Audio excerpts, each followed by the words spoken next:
Congress party पे भी काफ़ी चर्चा है। कई लोग ये कह रहे हैं कि 19 से भी कम सीटें आएंगी, 15 आ सकती हैं, 14 आ सकती हैं। तो फिर क्या ये सहनी वगैरह के करीब आने की वजह से, और ये इससे तेजस्वी कितना नुकसान हो? देखिए, आपको एक बात बताएं कि कुछ सारी पार्टियां स्ट्राइक रेट की बहुत बात करती थी। जैसे एनडीए में चिराग पासवान की पार्टी बात करती थी। इस चुनाव के बाद चिराग पासवान की पार्टी स्ट्राइक रेट की बात करना बंद कर दी। ये बात आप जान लीजिए। और ये मैं अभी से नहीं कह रहा हूं, आपको याद होगा मैं बहुत पहले से कह रहा हूं। मैं जब जमीन पर गया तो मैं एक चीज बहुत बहुत पुख्ता तौर पर देख पाया। वो ये देख पाया कि चिराग पासवान एनडीए की सबसे कमजोर कड़ी है। एक गलती चिराग पासवान की पार्टी से भी हुई, उम्मीदवार का चुनाव। उम्मीदवार के चुनाव में वो बहुत जगह पर बहुत ही कमजोर दिखे, और इसलिए मैं आपको कह सकता हूं कि उनका स्ट्राइक रेट बेहतर होने नहीं जा रहा है। एनडीए की सरकार बन जाए, वो कमजोर कड़ी साफ दिखाई पड़ेंगे। बख्तियारपुर नहीं जीतेंगे, पालीगंज नहीं जीतेंगे, मनेर नहीं जीतेंगे, मढ़ौरा से पहले ही वो निकल चुके हैं, बलरामपुर नहीं जीतने जा रहे हैं। ये सब ऐसी सीटें जो पहले से ही लोग बात कर रहे थे कि ये तो लड़ाई में नहीं है, कितने फतुआ नहीं जीतेंगे। ये पहले से लोगों को पता था कि ये कितने वोटों से हारने जा रहे हैं, वो चर्चा थी। वैसे जब तक परिणाम नहीं आ जाए मैं नहीं कह सकता कि एकदम नहीं जीतेंगे, लेकिन जो चर्चा मुझे जमीन पर सुनाई पड़ी, लोग पहले से ही ये बात कर रहे थे कि कहां से ये प्रत्याशी लेकर के आ गया। और मैं हैरान हो रहा था कि दरअसल इनके प्रत्याशी को लेकर के इस तरह की बात क्यों हो रही है। जैसे मैं अगर लोकसभा चुनाव से इसकी तुलना करूं तो लोकसभा चुनाव में राजेश वर्मा को लेकर के भी शुरू में लग रहा था कि कहां से भागलपुर का एक उम्मीदवार जो फला जाति से है वो खगड़िया से कैसे चुनाव लड़ेगा। तो लोकसभा चुनाव अलग होता है। जब मैं जमीन पर गया तो मुझे साफ दिखाई पड़ा कि नहीं, राजेश वर्मा मजबूत हैं और वो जीत में भी तब्दील हुआ। लोकसभा का चुनाव इसलिए भी होता है कि प्रधानमंत्री किसको बनाना है, पर विधानसभा का चुनाव बड़ी जाति पे चुनाव होता है, प्रत्याशी पे चुनाव होता है, उसके बाद सरकार किसकी बनानी है, ये भी सारे फैक्टर्स होते हैं।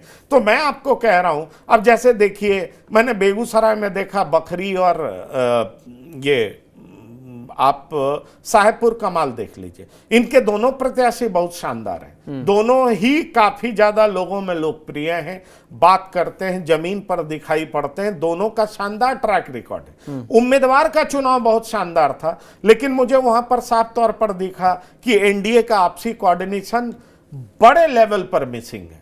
वहीं पर तेघड़ा में एनडीए और जेडीयू में दिक्कत थी, बीजेपी जेडीयू में दिक्कत थी, लेकिन बीजेपी बहुत हद तक मैनेज कर रही थी। मटिहानी में मुझे दिखा कि कोऑर्डिनेशन जेडीयू और बीजेपी के बीच में बहुत शानदार है। एलजेपीआर उस तरीके से दिखाई नहीं पड़ रहा था। आपको बता दें, एलजेपीआर के नेता जेडीयू का विरोध कर रहे थे। और दरअसल मैं और भी जगह पर गया, मैं पटना गया, पटना जिले की बात कर रहा हूं, मैं समस्तीपुर गया, मैं अन्य जिलों में भी गया। वहां पर मैं ये पाया कि एनडीए में अगर सबसे डिस्टेंस पर दिखाई पड़ रहा था जेडीयू और एलजेपीआर में, तो चिराग पासवान की पार्टी दिखाई पड़ रही थी। हालांकि छठ पर्व के दरमियान नीतीश कुमार चिराग पासवान के घर गए थे, आपको याद होगा, और गए थे, बड़ी चर्चा में यह बात हुई थी। लेकिन जमीन पर जेडीयू के समर्थक में यह मैसेज नहीं जा पाया था कि चिराग पासवान को उस तरीके से वोट करना है, और उसी तरीके से चिराग पासवान के वोटर्स में भी ऊपर से मैसेज नहीं जा पाया था कि जेडीयू को आपको उस तरीके से वोट करना है। तो दोनों के बीच में एक कंफ्यूजन था। उस कंफ्यूजन को दूर करने की जिम्मेदारी किसकी थी, वो बेहतर दोनों पार्टी के हुक्मरान बता सकते हैं, लेकिन दोनों पार्टी के बीच का गैप था। लेकिन चुनाव में क्या होता है अंकित, अगर इनकी कमजोरी है तो इससे बड़ी कमजोरी महागठबंधन में हो तो सारी कमजोरियां छिप जाती हैं। महागठबंधन में तो और भी बड़ी कमजोरियां थी।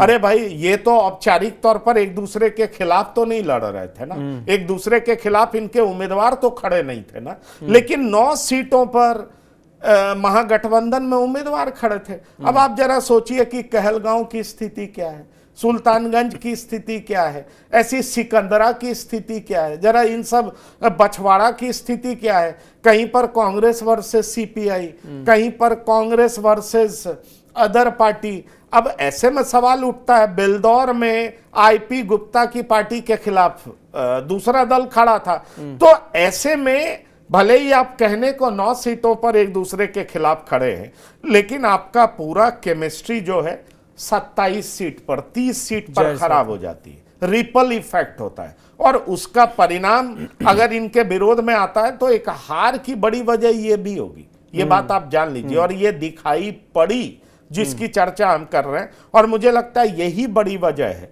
अब देखिए बेहतर स्ट्राइक रेट की बात किसकी होती थी, सीपीआईएमएल की। सीपीआईएमएल की भी सीट कम होती हुई दिखाई पड़ रही है एग्जिट पोल में।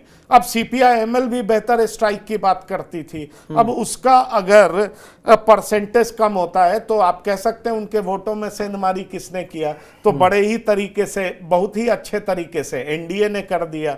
अब आइए ये जो कांग्रेस है, कांग्रेस के बारे में कहा जा रहा है कि इस बार 19 सीटें भी नहीं जीतेगी। दरअसल चुनाव से पहले जब पहले चरण का नॉमिनेशन फाइल करना था और जिस तरह का ड्रामा महागठबंधन में हुआ और उसके बाद कांग्रेस और आरजेडी के बीच की लड़ाई हुई, वो जब जाहिर होने लगी, आरजेडी ने कई लोगों को सिंबल दे दिया, उनको वापस बुलाना पड़ा, काफी नाटक हुआ पूरी रात। और आप जानते हैं क्या स्थिति और परिस्थिति हुई। कहा यह जा रहा है कि कांग्रेस ने जिस तरह का रवैया अपनाया, 61 सीट पर चुनाव लड़ गया, उसमें 9 सीट पर कांग्रेस और अन्य घटक दलों का तालमेल नहीं हो पाया, वो बहुत परेशान किया। और जहां तक वीआईपी पार्टी का सवाल है तो वीआईपी पार्टी के भी परफॉर्मेंस पर बड़ा सवाल उठ रहा है। मैं आपको एक उदाहरण देना चाहूंगा। गौरा बौराम गया था मैं, गौरा बौराम से मुकेश साहनी के भाई संतोष साहनी चुनाव लड़ रहे थे और वहां पर आरजेडी से एक मुस्लिम उम्मीदवार अली लड़ रहे थे चुनाव। वहां जब मैं गया और 1 दिन पहले 2 दिन पहले मुकेश साहनी ने अनाउंस कर दिया कि मैं अपने भाई को विड्रॉ कर रहा हूं, आप आरजेडी के पक्ष में दीजिए। भयानक गुस्सा था साहनी वोटर्स में। साहनी वोटर्स और मुसलमान एक दूसरे से लड़ते रहे हैं वहां पर और मुसलमानों के खिलाफ साहनी के भीतर सेंटिमेंट पैदा हो गया। डॉक्टर राजभूषण चौधरी वहां कैंपेन करने गए थे और आपको बता दें आईआरएस ऑफिसर सुजीत कुमार सिंह वहां चुनावी मैदान में है, वो बीजेपी से चुनाव लड़ रहे हैं। अब डॉक्टर राजभूषण चौधरी पहुंचते हैं और वो कहते हैं कि मुकेश साहनी ने साहनी समाज को मुसलमान के सामने घुटने टेकने को मजबूर कर दिया और ये सेंटिमेंट इस तरीके से भड़का कि लोगों ने मुकेश साहनी के खिलाफ आवाज उठानी शुरू कर दी। जरा सोचिए, साहनी समाज का नेता मुकेश साहनी और उनकी पूरी पॉलिटिक्स उस पर आधारित है। आपने ये भी देखा कि फेसबुक पे वो रोते हुए दिखाई पड़े। कहा यह जाने लगा कि साहनी समाज में भयानक गुस्सा है।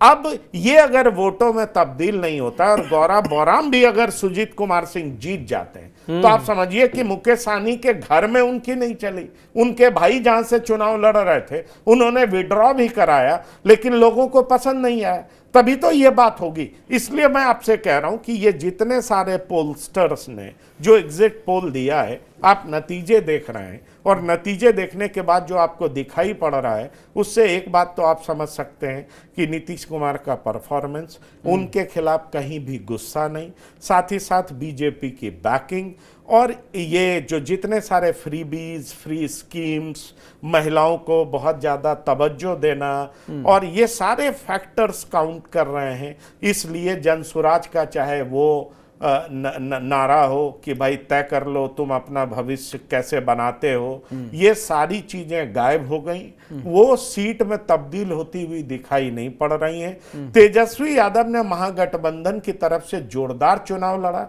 इस बात से कोई इनकार नहीं कर सकता।